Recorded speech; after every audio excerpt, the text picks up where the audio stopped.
monetization tools ni Meta. Kailangan lang po mag-upload lang po tayo ng mag-upload ng organic videos po natin. Kailangan lang po tayong ma-invite. Kasi automatic na pong wala na pong para sa kanya. Automatic na po. So, sakali po ma-invite po tayo, set up na po agad yun. Yun po yung monetization tools na ni Meta. Kaya nga kailangan po lagi pong sariling gawa po natin, tapos walang galing po sa iba o yung copyright, kasi yun po yung pamantayan ni Meta na para mabigyan tayo ng content monetization. At tsaka kailangan lagi lang po tayo mag-upload yung magandang content para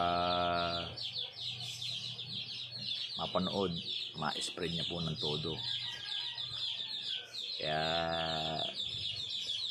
huwag lagi po tayo mawalan ng pag-asa. Pag tayo yung parang nawawalan ng pag-asa, natin isipin mag-upload lang po tayo mga informative, nakakatuwang mga video para maging parang ko lang rin ang inspirasyon para sa iba. Natin isipin yung sabing magkaroon ng income. Maging lang po tayo, maging masaya lang po tayo sa pag-upload. Magulat tayo, may pagbabago. Magulat tayo, may income na pala yung kino-content natin.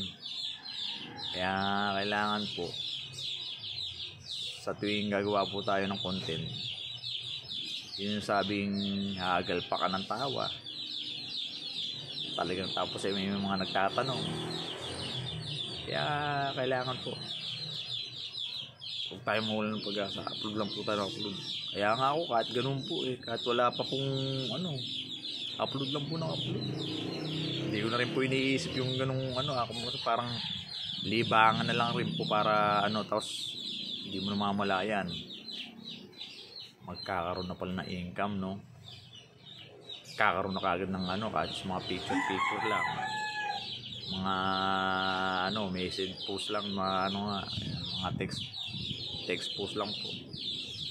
Kaya magugulat tayo, may income na po yung ating mga content.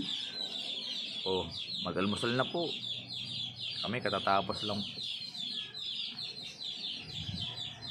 Mabiyayang umaga po sa lahat. I love you all.